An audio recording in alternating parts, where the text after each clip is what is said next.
et réclame 13 millions d'euros. Somme supposée couvrir des services rendus depuis des années, mais qui ressemble davantage à un ultimatum mafieux. L'affaire ne s'arrête pas là. Dans les semaines qui suivent, Paul reçoit plusieurs menaces, parfois voilées, parfois explicites. Les intimidations se multiplient et l'ombre de Mathias se précise dans ce tableau inquiétant. Des écoutes téléphoniques, des témoignages et des messages montrent que l'aîné aurait relayé les demandes, participant à la pression exercée sur son frère cadet. Puis vient l'escalade publique. En août 2022, les phrases choisies pour frapper.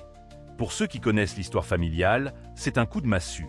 Les tensions privées sont désormais exposées au grand jour. Les plateaux de télévision débattent. Paul Pogba est-il victime d'un complot ou cache-t-il lui-même des secrets inavouables? Les hashtags explosent, et avec eux, les commentaires haineux. Les moqueries, les spéculations. Le point culminant survient avec l'ouverture de l'enquête judiciaire.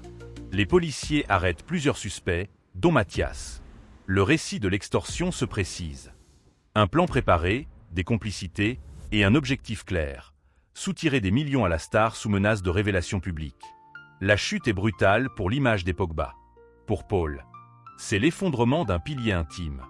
Pour Mathias, c'est la transformation en figure controversée, perçue tour à tour comme un traître, un homme désespéré ou un instrument manipulé par d'autres. Le tableau qui se dessine est plus sombre que ce que le grand public pouvait imaginer. Paul Pogba ne faisait pas seulement face à une simple demande d'argent.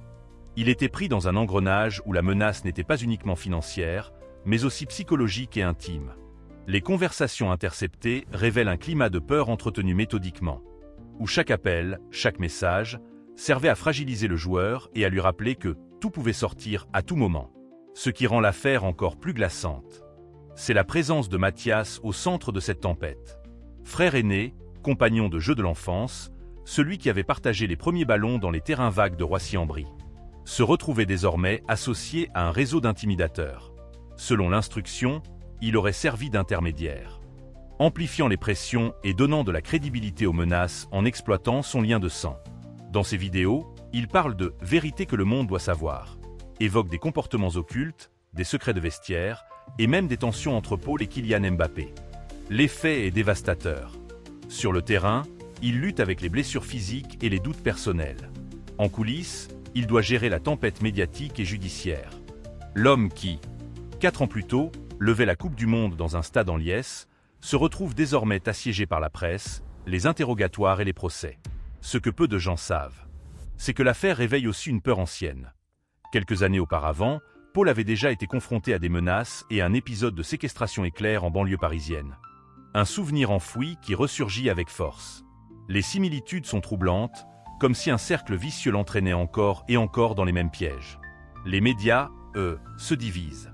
Certains journaux dénoncent un complot orchestré par des proches avides d'argent facile. D'autres insinuent que si Paul est vulnérable à ce genre de chantage, c'est peut-être qu'il cache effectivement des zones d'ombre.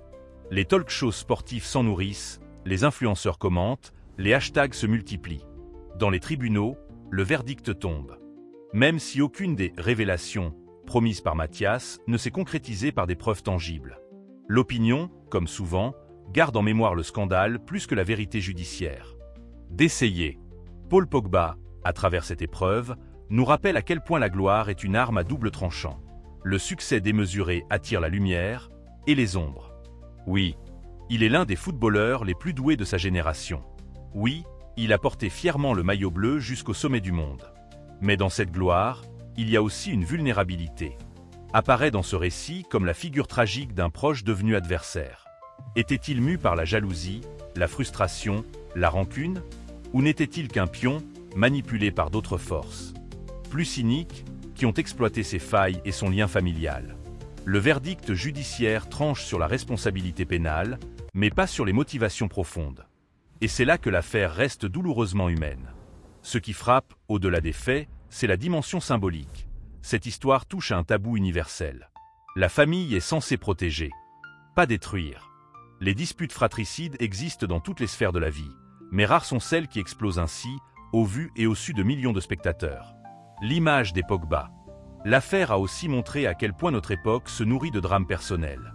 Les vidéos de Mathias ont été disséquées, partagées, commentées par des inconnus qui ne connaissaient ni l'homme, ni le contexte, mais qui avaient déjà un avis tranché.